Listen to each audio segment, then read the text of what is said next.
हमारे चैनल एजुएनवायर में आपका स्वागत है। मैं जया। हम लोग प्राचीन भारत की सीरीज को कंटिन्यू कर रहे हैं और इसी क्रम में अभी तक हमने सिंधु घाटी सभ्यता, वैदिक सभ्यता, महाजनपद काल और मगध का उत्कर्ष देख लिया है। मगध के उत्कर्ष के समय हमने देखा था कि किस प्रकार से मगध में 4 राजवंश आते हैं। उन 4 राजवंशों में से जो नंद वंश था उसकी समाप्ति के पश्चात एक नए राजवंश का उद्भव होता है जिसे मौर्य वंश के नाम से जानते हैं। और यह मौर्य वंश भारत की केंद्रीय सत्ता के लिए अत्यंत महत्वपूर्ण है, क्योंकि भारत को के एकीकरण का यानी कि भारत को पूरी तरह से एकीकृत करने का जो सबसे पहला श्रेय जाता है वो इसी साम्राज्य को यानी मौर्य साम्राज्य को जाता है। तो ये एक बड़ा चैप्टर है, इसमें से कई सारे क्वेश्चन बनेंगे, जैसे प्रशासन संबंधी जानकारी, इसके अवलेखों से यानी कि अशोक के अनेक अवलेखों से भी प्रश्न बनते हैं। तो ये एक लेंथी चैप्टर होगा, तो हो सकता है इसे आपको 2-3 खंड में पढ़ना पड़े, तो पेशेंस बनाए रखिए। और आइए देखते हैं चैप्टर में क्या क्या महत्वपूर्ण प्रश्न यहाँ से बन सकते हैं। कोई भी चैप्टर शुरू होगा तो सबसे पहले इसके साम्राज्य काल की बात होगी, यानी कि ये कितना लंबा चला और इसकी स्थापना कब हुई। तो यहाँ से क्वेश्चन बनता है, कई बार बना हुआ है, तो ये ध्यान रखिएगा कि मौर्य साम्राज्य का उद्भव होता है 322 ईसा पूर्व में और इसकी समाप्ति होती है 185 ईसा पूर्व में। अर्थात एक अच्छा खासा शासनकाल था। इन राजाओं का क्रम जो था वो इन्होंने अच्छा शासन किया है जनता की दृष्टि में। तो ये महत्वपूर्ण चैप्टर है। मौर्य साम्राज्य का उद्भव 322 ईसा पूर्व से 185 ईसा पूर्व तक चला। ठीक है, अब देखिए यहाँ पे मौर्य वंश की जानकारी के जो स्रोत हैं वो कौन कौन से महत्वपूर्ण स्रोत हैं। तो किसी भी जानकारी का, किसी भी वंश की जानकारी का सबसे महत्वपूर्ण स्रोत क्या होता है, तो साहित्यिक स्रोत, यानी कि उस समय जो भी समकालीन लेखक रहे हैं उन समकालीन लेखकों ने इससे संबंधित अनेक प्रकार की पुस्तकें लिखी हैं जिससे जानकारी मिलती है इस वंश से संबंधित। तो साहित्यिक स्रोत, विदेशी विवरण और पुरातात्विक स्रोत, ये तीनों ही मौर्य वंश के संबंध में जानकारी देते हैं। तो आइए देखें सबसे पहले साहित्यिक स्रोत को। साहित्यिक स्रोत में सबसे महत्वपूर्ण जो है वो अर्थशास्त्र है, क्योंकि मौर्य वंश का संस्थापक यानी चंद्रगुप्त मौर्य जो था उसके गुरु कौटिल्य थे, उन्होंने ही अर्थशास्त्र की रचना की है। और यहाँ से एक बार प्रश्न ये पूछा जाता है कि अर्थशास्त्र किस चीज से संबंधित है, तो ये अर्थशास्त्र धन संबंधी अर्थशास्त्र नहीं है, बल्कि ये मौर्य प्रशासन यानी ये राजनीति से संबंधित है। तो ये मौर्य प्रशासन के बारे में आपको जानकारी देगा, यानी राजनीतिक विषय पर आपको जानकारी देता है। तो साहित्यिक स्रोत यानी कि यहाँ से अर्थशास्त्र से भी जानकारी मिलेगी। दूसरा, हमें पुराणों से भी मौर्य वंश के संबंध में जानकारी मिलती है। तथा ये जो मुद्रा राक्षस है ये एक नाटक है जो कि विशाखा दत्त की रचना है। और विशाखा दत्त ने इस नाटक में बताया कि किस प्रकार से पूरा विवरण रचा जाता है, यानी एक तरह का षड्यंत्र समझ लीजिए जो नंदवंश को अंत करने के लिए आवश्यक था वो रचा कौटिल्य और चंद्रगुप्त मौर्य ने। और किस प्रकार से कौटिल्य की सहायता से चंद्रगुप्त मौर्य नंदवंश की हत्या करता है, ये पूरा विवरण मुद्रा राक्षस में बताया गया है। तो ये नाटक है और ये इसके लेखक कौन है, विशाखा दत्त, उन्होंने इसकी जानकारी दी है। बौद्ध और जैन ग्रंथ भी महत्वपूर्ण जानकारी देते हैं मौर्य वंश के संबंध में। और जो इसके संस्थापक होते हैं चंद्रगुप्त मौर्य, वो जैन मतानुयायी होते हैं। बाद में ये क्या करेंगे तो श्रवण बेलगोला में जैन संथारा विधि के द्वारा अपने प्राण को त्यागेंगे। तो इस प्रकार से बौद्ध और जैन ग्रंथ अत्यंत महत्वपूर्ण जानकारी का स्रोत है मौर्य वंश से संबंधित। तो याद रखिएगा साहित्यिक स्रोत में कौन कौन है, अर्थशास्त्र, पुराण, विशाखा दत्त द्वारा रचित मुद्रा राक्षस, बौद्ध एवं जैन ग्रंथ। उसके बाद विदेशी विवरण की बात करें तो मैग्नेस्थीज, क्योंकि आप जानते हैं कि नंद वंश के समय यानी अंतिम शासक धनानंद के समय भारत पर एक आक्रमण होता है, यानी यूनानी आक्रमण जो सिकंदर के द्वारा किया गया। इस आक्रमण को निष्फल करता है चंद्रगुप्त मौर्य, और जब वह हार जाता है यानी कि सिकंदर हार जाता है और उसका मंत्री सेल्यूकस निकेटर भी जब हार जाता है तो वो अपने एक राजदूत को चंद्रगुप्त मौर्य के दरबार में भेजता है जिसको मैग्नेस्थीज के नाम से जानते हैं। तो इस मैग्नेस्थीज ने इंडिका नामक बुक की रचना की और इस बुक में उसने मौर्य प्रशासन के संबंध में तो जानकारी दी ही और उसने मौर्य साम्राज्य को बताया कि मौर्य साम्राज्य जो है 7 भागों में बटा हुआ था, यानी कि वर्ण व्यवस्था की बात मैं कर रही हूँ। जैसे हमारे यहाँ 4 तरह की वर्ण व्यवस्था है, लेकिन मैग्नेस्थीज ने इसको 7 भागों में बांटकर बताया। और उसने बताया कि दास प्रथा नहीं थी भारत में इस प्रकार से, जबकि कौटिल्य द्वारा रचित अर्थशास्त्र में दासों की व्यवस्था का विवरण मिलता है। तो मैग्नेस्थीज ने कुछ अलग तरह से भी विवरण दिए हैं। तो ये विदेशी स्रोत है और ये बहुत महत्वपूर्ण है भारत में मौर्य साम्राज्य की जानकारी के लिए। उसके बाद स्ट्रैबो, कर्टियस और जस्टिन जैसे लेखक जो हैं, इन्होंने भी मौर्य प्रशासन के संबंध में जानकारी दी है। पुरातात्विक स्रोतों की बात करें तो जो सबसे महत्वपूर्ण पुरातात्विक स्रोत है और जिससे सबसे ज्यादा क्वेश्चन बनेंगे वो अशोक के अभिलेख हैं, क्योंकि अशोक जब धर्म की नीति अपनाता है तो अनेक प्रकार के अभिलेख लिखवाता है और उन अभिलेखों से जानकारी मिलती है कि किस प्रकार से मौर्य साम्राज्य चलता हुआ आ रहा था और किस प्रकार से ये धर्म की बेरी घोष की नीति का अनुसरण न करते हुए धर्म की नीति का पालन करता है और किस प्रकार से बौद्ध धर्म का प्रचार और प्रसार करता है। तो ये सब जानकारी आपको अशोक के अभिलेखों से मिलती है। दूसरा एक महत्वपूर्ण अभिलेख जो रुद्रदामन का जूनागढ़ अभिलेख है, जिसको हम गिरनार अभिलेख के नाम से भी जानते हैं, इससे भी मौर्य साम्राज्य से संबंधित जानकारी प्राप्त हुई।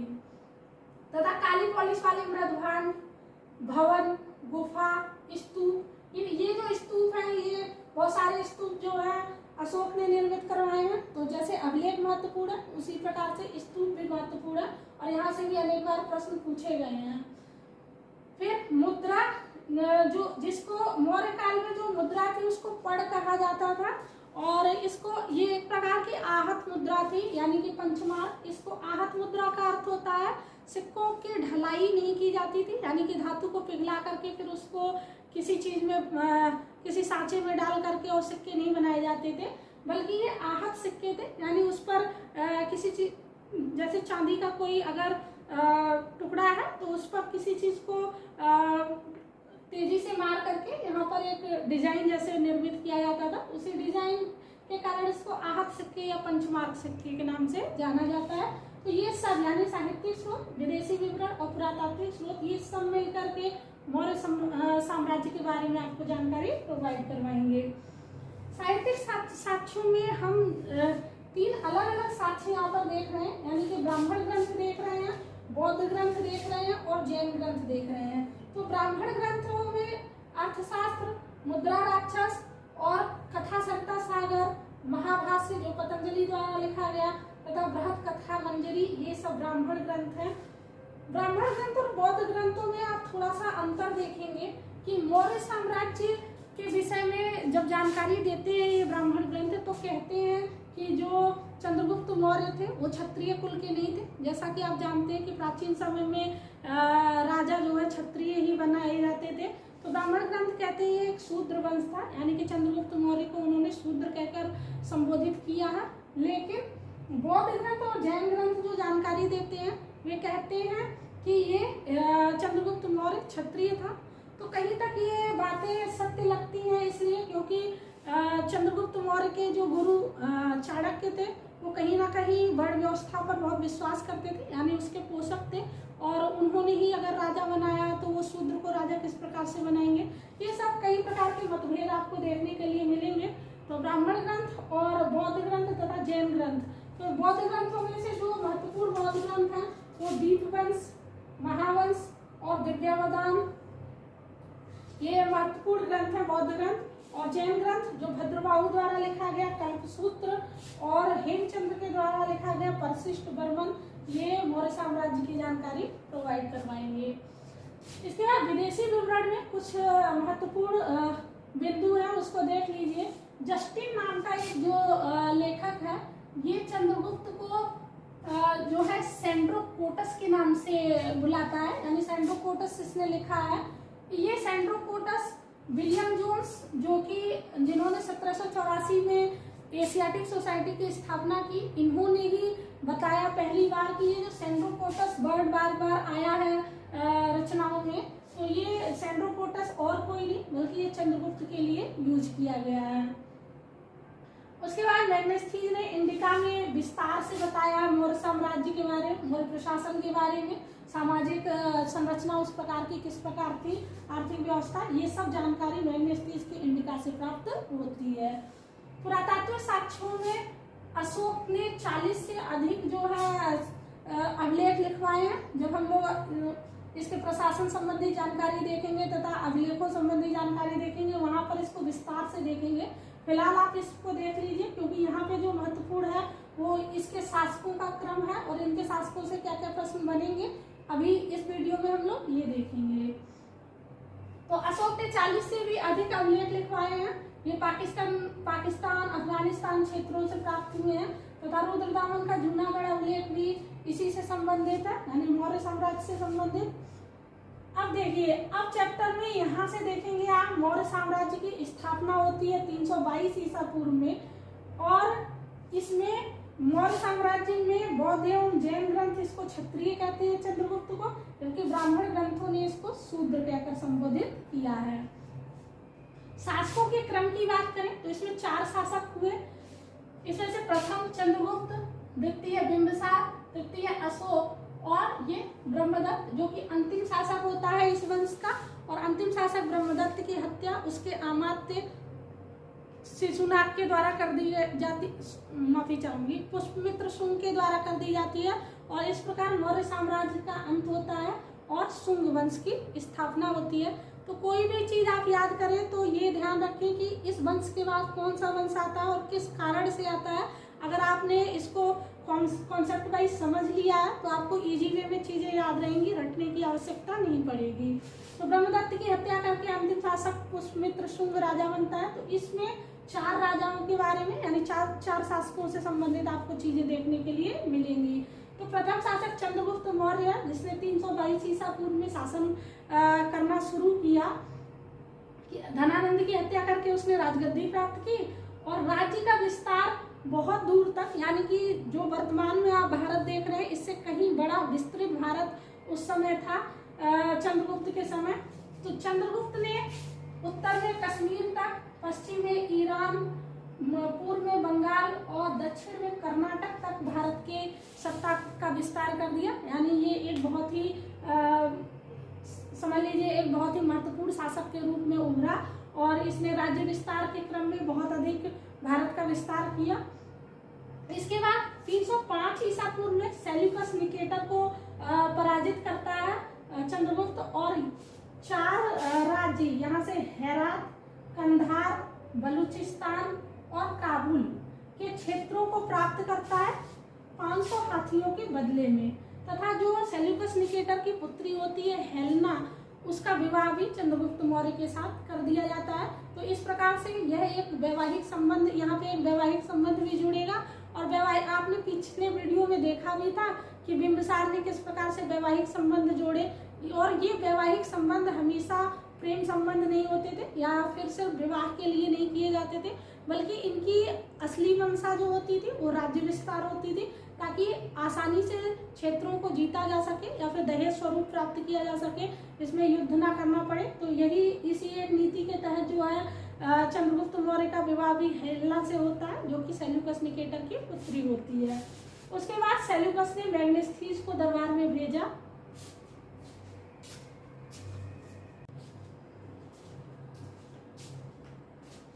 इस प्रकार जैन मतानुयायी होकर के चंद्रगुप्त अपने धर्मगुरु से ज्ञान प्राप्त करके संथारा विधि के द्वारा अपना जीवन त्याग देते हैं और इस प्रकार से चंद्रगुप्त का शासन खत्म हो जाता है। और उसके पश्चात उनके पुत्र बिंदुसार जो है वो मगध की गद्दी पर आसीन होते हैं। और यहाँ से हम बिंदुसार के संबंध में पढ़ेंगे। बिंदुसार का जो शासन काल है वो 298 ईसा पूर्व से 273 ईसा पूर्व तक का है। तो किसी प्रकार की जोर जबरदस्ती से या किसी की हत्या करके इन्होंने राजगद्दी को प्राप्त नहीं किया। अपने पिता की मृत्यु के बाद बिंदुसार को राजगद्दी स्वतः ही प्राप्त हो जाती है और बिंदुसार को 298 में गद्दी प्राप्त होती है। और बिंदुसार को अमित्रघात के नाम से जाना जाता है, अर्थात अमित्रघात का अर्थ होता है शत्रु विनाशक। वायु पुराण में बिंदुसार को भद्रसार या मद्रसार के नाम से जाना जाता है तथा जैन ग्रंथों में इसका नाम सिंहसेन मिलता है। स्ट्रेबो के अनुसार सीरिया के शासक एंटियोकस, नाम याद रखिएगा, सीरिया के शासक एंटियोकस प्रथम ने डायमेकस नामक राजदूत जो है बिंदुसार के दरबार में भेजा, जो कि मैग्नेस्थीज के बाद, जैसे चंद्रगुप्त मौर्य के दरबार में मैग्नेस्थीज रहता था, ऐसे ही स्ट्रैबो ने कहा कि सीरिया के शासक एंटियोकस ने डायमेकस को बिंदुसार के दरबार में भेजा। इनके साम्राज्य में यानी कि बिंदुसार के शासन काल में बहुत ही महत्वपूर्ण घटना घटती है। इस महत्वपूर्ण घटना को हम तक्षशिला विद्रोह के नाम से जानते हैं। तक्षशिला में उस समय विद्रोह होता है और इस विद्रोह को दबाने के लिए बिंदुसार अपने बड़े बेटे यानी कि सुसीम को भेजता है, लेकिन सुसीम को इस तरह की राजनीतिक समझ नहीं थी कि वह विद्रोह को दबा पाए और वह विद्रोह को दबाने में असफल हो जाता है। इसके बाद अशोक को भेजा जाता है और अशोक इस कार्य में सफल हो जाता है, अर्थात तक्षशिला के विद्रोह को दबाने में अशोक पूर्णतः सफल होता है। यहीं से मान लिया जाता है कि अशोक जो है अगला शासक बनेगा, यानी कि अशोक मगध के साम्राज्य का असली वारिस माना जाता है और यहीं से अशोक का प्रभाव जो है धीरे धीरे शासन पर पड़ने लगता है। तो ये बहुत ही महत्वपूर्ण घटना घटती है बिंदुसार के शासनकाल में। तथा बिंदुसार ने सीरिया के शासक एंटियोकस से सूखे अंजीर, मदिरा और दार्शनिक की मांग की। तो सूखे अंजीर और मदिरा जो थी, अंगूरी मदिरा, इसको तो एंटियोकस ने भेज दिया, लेकिन उसने कहा कि जैसे कि यूनान में यह व्यवस्था नहीं है कि दार्शनिकों का क्रय विक्रय किया जाए, इस प्रकार से दार्शनिक को उसने नहीं भेजा। फिर मिस्र के शासक टॉलमी द्वितीय जो है, इनको फिलाडेल्फस के नाम से भी जाना जाता है। तो इन्होंने डायनोसिस को, ये जो डायनोसिस नामक राजदूत बिंदुसार के दरबार में भेजा। तो आप यहाँ से दो चीजें देखेंगे, एक तो ये डायनोसिस नाम का राजदूत रहता है, दूसरा जो है डायमेकस नाम का राजदूत रहता है। ये सीरिया के शासक एंटियोकस ने डायमेकस नामक राजदूत बिंदुसार के दरबार में भेजा है, ठीक है। इसके बाद और डायनोसिस को किसने भेजा है? टॉलमी द्वितीय यानी फिलाडेल्फस ने। एक और महत्वपूर्ण घटना यहाँ से आप देखेंगे, आजीवक संप्रदाय के ज्योतिषी पिंगल वत्स जो है वो बिंदुसार के दरबार में निवास करते थे। यहाँ से आजीवक संप्रदाय के लिए अशोक ने बाद में एक जो है गुफा का भी निर्माण करवाया है, वो हम बाद में देखेंगे जब हम इसके पुरातात्विक स्रोतों पर या अभिलेख और गुफा भवन आदि पर चलेंगे, वहाँ पे हम इसको डिस्कस करेंगे। फिलहाल जितने महत्वपूर्ण प्रश्न बिंदुसार से बन सकते थे वो मैंने यहाँ पर नोट डाउन कर दिए हैं। आगे बढ़े और देखें अशोक जो सबसे महत्वपूर्ण शासक है, चंद्रगुप्त के बाद जो महत्वपूर्ण शासक है वो अशोक ही है। अशोक का शासनकाल 273 ईसा पूर्व से 232 ईसा पूर्व माना जाता है। अच्छा खासा शासनकाल है इसका। और लेकिन इसका वास्तविक राज्याभिषेक यानी कि इनकी मृत्यु होती है 273 ईसा पूर्व में बिंदुसार की, उसके बाद ये राजा बनता है 273 ईसा पूर्व में। लेकिन जो इसका वास्तविक अभिषेक होता है वो 269 ईसा पूर्व में होता है। ऐसा इसलिए क्योंकि 4 साल तक जो है ये अशोक जो है उज्जैन का राज्यपाल था। कुछ गृह युद्ध जैसी स्थितियां भी अशोक के शासनकाल में निर्मित होती हैं, यानी कि राज्य के लिए उसके भाइयों के बीच में बहुत ही संघर्ष होता है और इस संघर्ष में कहा जाता है कि अशोक ने अपने 99 भाइयों की हत्या कर दी और उसके बाद यह राजा बनता है। तो अनेक प्रकार के गृह युद्ध जैसी स्थितियों का सामना भी अशोक ने किया, लेकिन क्योंकि ये बहुत ही प्रबल शासक था और राजनीतिक समझ उसकी बहुत ही उम्दा किस्म की थी, जिसके कारण ये जो है इस पर विजय प्राप्त कर लेता है और मगध जैसे महत्वपूर्ण राज्य का शासन इसके हाथ में आ जाता है। तो यहाँ से प्रश्न बना हुआ है कि अपने शासन में से अपने राज्याभिषेक से पहले अशोक कहाँ का राज्यपाल था? तो ये उज्जैन का राज्यपाल था। जैन अनुश्रुतियाँ कहती हैं कि बिंदुसार की इच्छा के विरुद्ध ही जो है इसने शासन प्राप्त कर लिया, और सिंघली अनुश्रुति कहती है कि अपनी 99 भाइयों की हत्या करके अशोक ने राज्य प्राप्त किया। अशोक का नाम अनेक अभिलेखों में देवनाम प्रियदर्शी मिला है। देवनाम प्रियदर्शी का अर्थ होता है देवों का प्यारा। तो ज़्यादातर अभिलेखों में यही नाम आपको देखने को मिलेगा, लेकिन कुछ अभिलेख ऐसे भी हैं जहाँ अशोक नाम वर्णित है। तो ये मास्की, गुर्जरा, नेट्टूर और उदय गोलम के जो अभिलेख प्राप्त हुए हैं, यहाँ पर अशोक का नाम अशोक मिलता है। तो ये दो तो बहुत ही महत्वपूर्ण है, इनको याद रखिएगा कि मास्की और गुर्जरा अभिलेख जो है यहाँ से अशोक नाम मिला है इन अभिलेखों में। उसके बाद जैसे ये अपना राज्य विस्तार करता है, क्योंकि ये बहुत ही महत्वाकांक्षी शासक था और इसने चंद्रगुप्त मौर्य से भी बड़े भारत का विस्तार और आगे तक कर दिया था। कुल मिलाकर के बहुत ही महत्वाकांक्षी शासक के रूप में उभरता है अशोक। इसी क्रम में वह 261 ईसा पूर्व में कलिंग पर आक्रमण करता है और इस कलिंग के आक्रमण की जानकारी आपको अशोक के 13वें अभिलेख से प्राप्त होगी। तो 261 ईसा पूर्व में जब कलिंग पर आक्रमण करता है तो इस आक्रमण के क्रम में कहा जाता है कि लगभग 1.5 लाख लोगों की इसने हत्या कर दी और लगभग 1 लाख लोगों को बंदी बनाया। तो ये भीषण रक्तपात होता है और जब ये भीषण रक्तपात को देखता है, चारों तरफ लाशों के ढेर बिछे हुए थे, अशोक जब नगर भ्रमण पर जाता है और चारों तरफ से विलाप करती हुई स्त्रियां बच्चे देखता है तो उसके मन में करुणा उत्पन्न होती है और इस करुणा के पश्चात ही वह निर्णय लेता है कि वह बेरीघोष की नीति को छोड़ देगा, यानी राज्य विस्तार की नीति को त्याग देगा और इसको त्याग कर वह धर्मघोष की नीति अपनाएगा, अर्थात धर्म के रास्ते पर चलेगा, लोगों के लिए अच्छा कार्य करेगा। और इस अच्छे कार्य के क्रम में उसने जब से यह निर्णय लिया, यानी उसने जब से यह